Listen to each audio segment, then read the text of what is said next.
The Picoronaviruses are the first group of RNA viruses that we're going to talk about.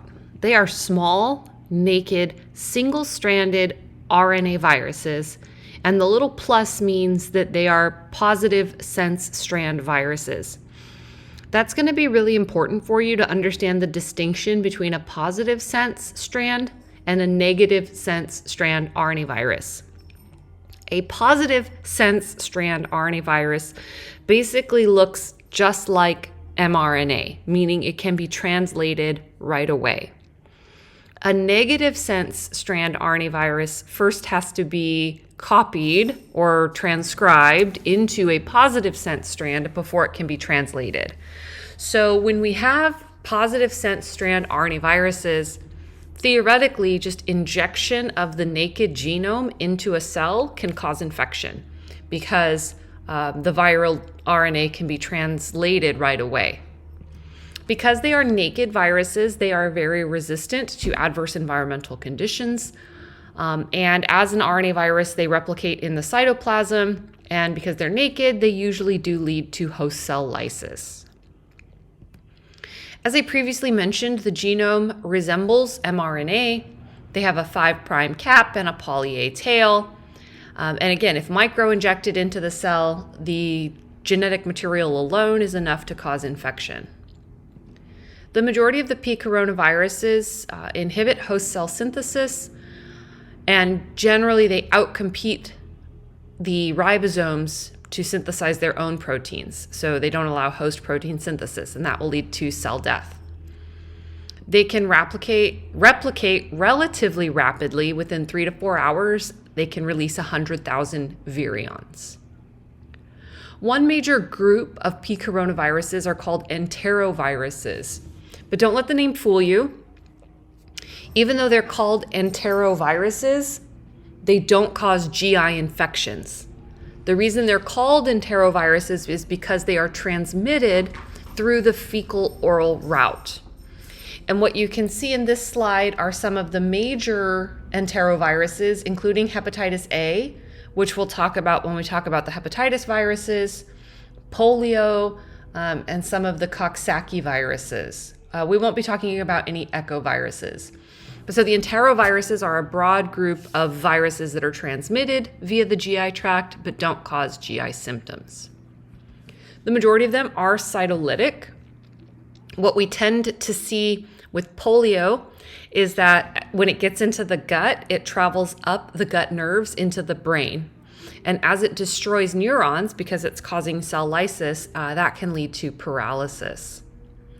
But one of the benefits, I guess, for diagnostics is that because the virus is found in the GI tract, it can be shed in feces, and that shedding can be detected before symptoms develop. So what we'll talk about in a little bit is one of the major surveillance techniques for polio is using wastewater.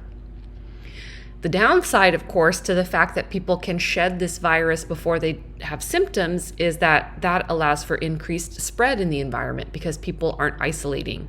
They don't know they're sick. With the enteroviruses, having a robust antibody response is really the primary defense. We're going to talk about 2 different diseases caused by enteroviruses.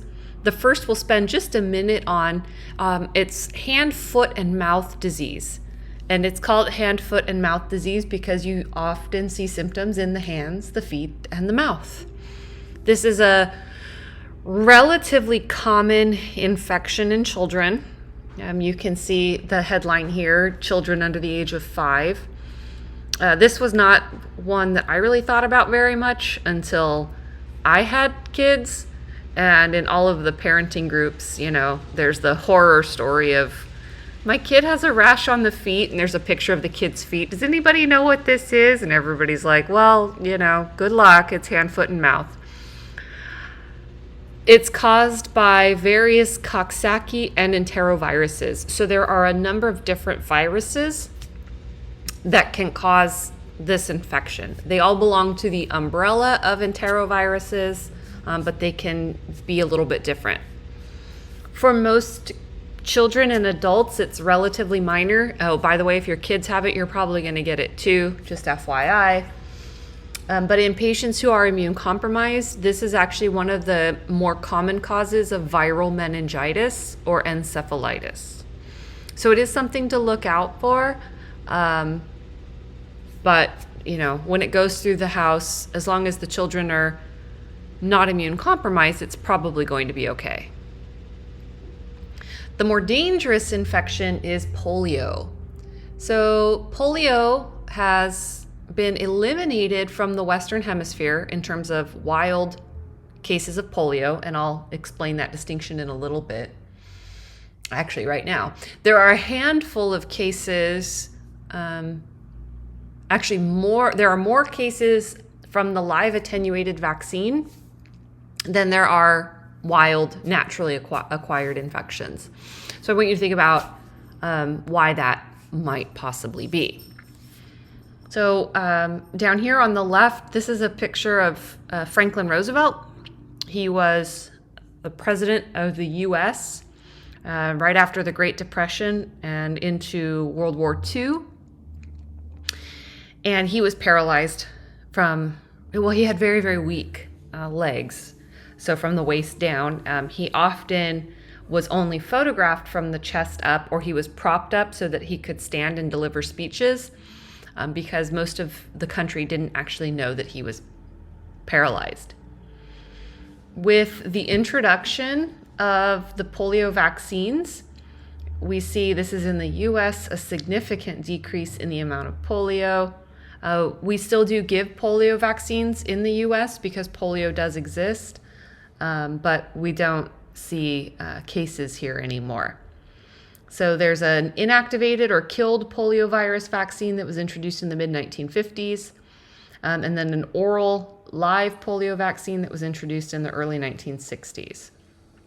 So most pediatricians in the US are giving the inactivated or the killed polio vaccine. There are 3 types of poliovirus. Most paralytic polio is caused by type 1. Now, for the oral live attenuated vaccine, types 2 and 3 are used, but if they happen to revert back to the more virulent form, that can cause vaccine-associated disease. The majority of people who develop polio will be asymptomatic. However, some will experience mild illness. Some can experience non-paralytic polio or aseptic meningitis. So remember, when we've talked about meningitis before, we're talking about the idea like bacteria are flooding into the cerebrospinal fluid, causing meningitis. But in this case, you're having meningitis without that. And then paralytic polio is the rarest complication.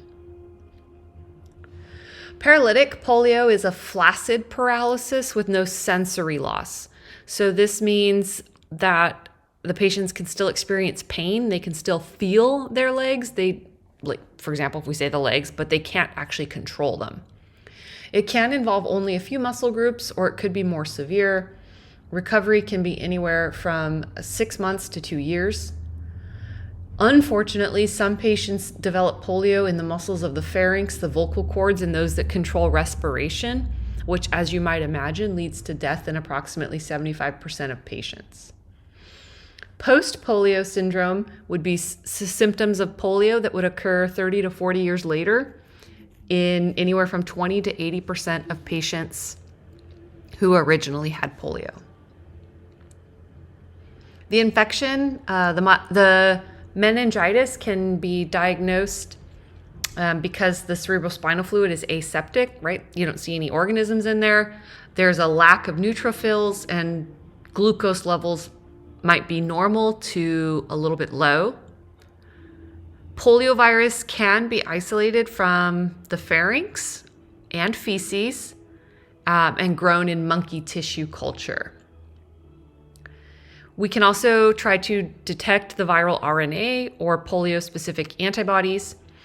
Looking for antibodies may not be as informative if a patient has been vaccinated, but looking for the RNA would indicate an active infection. And again, there are 2 polio vaccines that are available.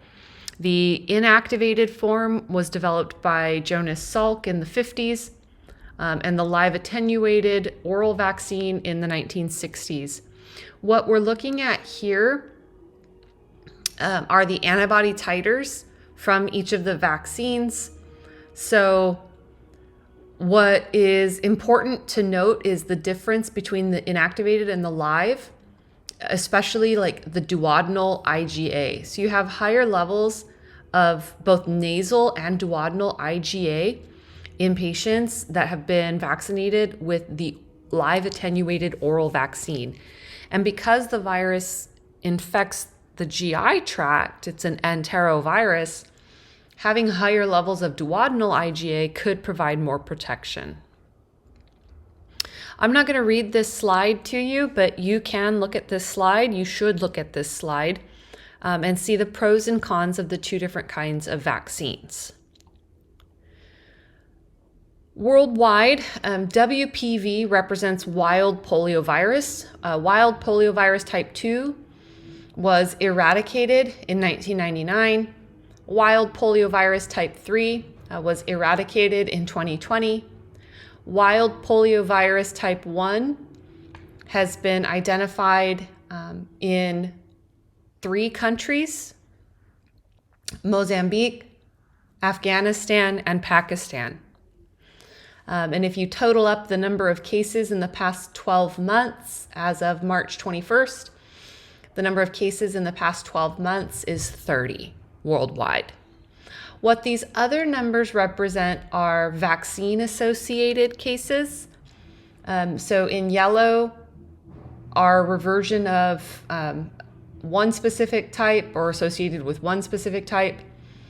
And then green is a different type. And so you can see that there are more, right? We're getting up into the hundreds now. But one thing I would like to point out, and maybe you'll read this headline down here as well, there's a little green dot up here in New York State. So a patient who had been unvaccinated previously traveled to, I can't remember which country, but had traveled and then developed a case of polio that he acquired in one of these areas. So the challenge when a patient develops polio from a vaccine is that they can then shed the virus in their feces. And so when this patient turned up positive for polio in 2022, I think it was late summer, officials in New York tested the wastewater and they found that there were different areas in New York where this person had been that now had polio in the wastewater. So very fortunately, this was the only patient who was positive for polio. It didn't spread again. But then I found this headline published March 25th that they've detected polio in the wastewater again. So wastewater surveillance is really important for looking for viruses like polio. We also use it for things like COVID-19. The last Picoronavirus I want to briefly talk about are Rhinoviruses. These are not Enteroviruses. Rhino might give you a hint. They're upper respiratory. Rhinoviruses are really commonly associated with colds and other respiratory tract infections. And as you might remember from the last time you had a cold, they're usually self-limited and don't cause severe disease. These, however, are unable to replicate in the GI tract, and they are sensitive to pH, and that makes them different from enteroviruses. They grow best at 33, and they prefer the nasal mucosa. It's a little bit cooler in your nasal mucosa than in your lower respiratory tract, so that's one of the features that can limit rhinoviruses to the upper respiratory tract. It gets too warm as they get too deep into the body. Rhinoviruses are highly infectious. Again, as you probably know, if one person in a classroom has a cold, probably everybody's going to get it. One particle can cause disease. So one virion inhaled by a patient can cause disease. Rhinoviruses are estimated to cause about 1/2 of upper respiratory tract infections. As again, we all know, they're transmitted by aerosols, and also fomites. They are resistant to drying, so they can be transmitted via surfaces. When I teach a class like this in person, one of the examples I always like to give is like, let's say I have a cold and I'm coughing or sneezing, and then I like use the door handle to leave the room. You probably also use the same door handle to leave the room or to come into the room. And you may not wash your hands before you touch your face again. So it's really easy to see how these viruses can spread from person to person really quickly. So they are resistant to drying and detergents. Again, approximately 50% of patients are asymptomatic, but they can still spread the infection. Symptoms of a cold are very, very common. Sneezing, runny nose, sometimes a headache, just general tiredness and a sore throat. The peak symptoms are going to be 3 to 4 days after infection, so that's about the incubation period. Symptoms could last anywhere from 7 to 10 days. They usually don't. They usually clear a little bit sooner than that, but it's a possibility. You'll notice that one thing we don't usually see with colds is we don't usually see fever. We don't usually see like muscle pain, body aches, right? Because this is not a full body type of reaction, that's often the difference between what we're calling cold-like and flu-like symptoms. Cold-like symptoms generally are going to be restricted to that upper respiratory tract. Flu-like symptoms will occur over the whole body. Viruses can be diagnosed through the presence of viral particles in nasal secretions. No treatment really is available, but again, usually by the time you can get a doctor appointment, you've already cleared your cold, and there's nothing they can do for you anyway. So most patients who have a cold don't even get diagnosed at all. As I hope we've learned over the past however many years of this pandemic, hand washing and cleaning surfaces are most helpful.